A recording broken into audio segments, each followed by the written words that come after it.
अस्सलामुअलैकुम वीवर, क्या हाल है आप सबके। उम्मीद करता हूँ आप सब ठीक होंगे। वेलकम करता हूँ आपका इनके बर्ड में। आज की वीडियो बजरीश के ऊपर। मेरे पास एक कॉलोनी थी, जैसे कि आपने देखा होगा पिछली वीडियोज़ में। मेरे पास बजरीश की कॉलोनी थी, वो कॉलोनी मैंने ख़त्म की है और तमाम पेयर्स को मैंने केज बाय केज कर दिया। मैं आपको दिखा देता हूँ। ये मेरे पास 10% केज था, जिसमें मैंने तमाम पेयर्स को केज बाय केज करके रख दिए। और कॉलोनी ख़त्म करने की वजह यह है कि कुछ काम कराना है घर में कंस्ट्रक्शन का, जिस वजह से वो जगह से सफाई करनी थी और कॉलोनी ख़त्म करनी पड़ी। तो इंशाल्लाह दोबारा से बनाऊंगा। अभी तो केज बाय केज किया और मेरे को ज़रूरत भी महसूस होती केज बाय केज की। कॉलोनी में प्रोग्रेस तो और थी, मगर इतनी तेज़ प्रोग्रेस नहीं आती, क्योंकि पहली प्रोग्रेस माशाल्लाह बहुत अच्छी आई थी और दूसरी प्रोग्रेस तकरीबन अभी जो है इनके बच्चे निकल आने चाहिए थे, लेकिन अभी जो है इन्होंने एग ले स्टार्ट किए, क्योंकि बच्चे इनके जो पिछले क्लच थे वो साथ ही थे कॉलोनी में, और वो उस तरह से फिर पेयर ब्रीड नहीं कर सका। आपको मैं बताता चलूँ कि अगर हम पेयर्स के बच्चे साथ ही छोड़ते हैं सेल्फ होने के बाद भी, तो उनकी ब्रीड स्लो हो जाती है। अगर हम बच्चे जो है जितना जल्दी अलग कर लेंगे, पेयर उतनी ही जल्दी दूसरी ब्रीड भी कर देगा। तो इस वजह से मैंने ये सोच कर भी अलग कर लिया। तकरीबन 12 पेयर जो है मैंने पूरे बनाए हैं। अभी 12 पेयर में से 2 पेयर बल्कि कम है। इसमें ये आपको दिखाता हूँ। ये है ब्लू मेल। आप देख सकते हैं पीछे बचा हुआ, ये ब्लू मेल है इसका। ये अकेला है एक, इसके लिए मेरे को फीमेल चाहिए।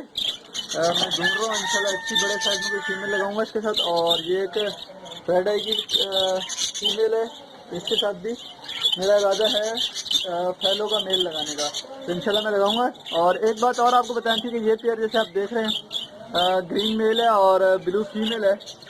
ये भी मेल अकेला था और फीमेल मैं बिल्कुल अभी लेकर आया हूँ तकरीबन 1 घंटा पहले, और ये पेयर अभी लग भी चुका है। मैं आपको फीमेल भी दिखा देता हूँ। ये फीमेल थोड़ी टफ सेट में है, इसका टफ आगे बना हुआ है। तो ये मैं बिल्कुल 1 घंटा पहले ही लेकर आया हूँ फीमेल। अभी 1 घंटा पहले ही मैंने इसमें केज में डाली है और इनका पेयर लग भी गया है। तो ये बात खाने का मकसद ये है कि बहुत सारे दोस्त कहते हैं कि हमारे पेयर नहीं लग रहे, बहुत टाइम हो गया और जोड़ा सेट नहीं हो रहा। तो दोस्तों मैं आपको बताता चलूँ कि जोड़ा सेट करने के लिए बहुत सी चीज़ें देखनी पड़ती हैं। केज का साइज़, केज की लोकेशन कैसी है, परिंदा डिस्टर्ब तो नहीं हो रहा, और जो सबसे ज़रूरी और इम्पोर्टेंट बात है वो परिंदे की एज।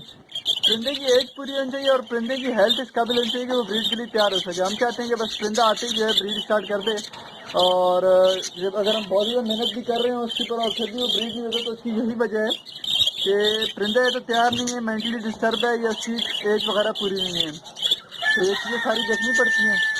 हाँ, बस आज आपको यही दिखाना था कि ये पेयर जो है मैंने एक बनाया है। ये पेयर आते ही लगा और आज तारीख है तकरीबन 23 तारीख है। इंशाल्लाह ये मैं वीडियो 1 दिन के बाद अपलोड करूँगा अपने चैनल पर, और इसके ठीक 10 दिन के बाद ही मैं आपको इसकी प्रोग्रेस दिखाऊंगा। इंशाल्लाह मुझे उम्मीद है कि 10 दिन के अंदर अंदर इसके अंडे भी जो हैं मच्छी में आ जाएंगे, तो इंशाल्लाह मैं ये भी दिखाऊंगा आपको। इसके अलावा ये मैंने बनाया है, तकरीबन 12 पेयर हैं, 10 तो इसमें लगाए हैं और 2 पेयर जो हैं इसके अंदर हैं। और इनमें से कुछ के साथ बच्चे भी हैं, जैसे मैंने आपको प्रोग्रेस दिखाई थी। अभी रिसेंटली मैंने प्रोग्रेस अपलोड की थी कॉलोनी के अंदर ही।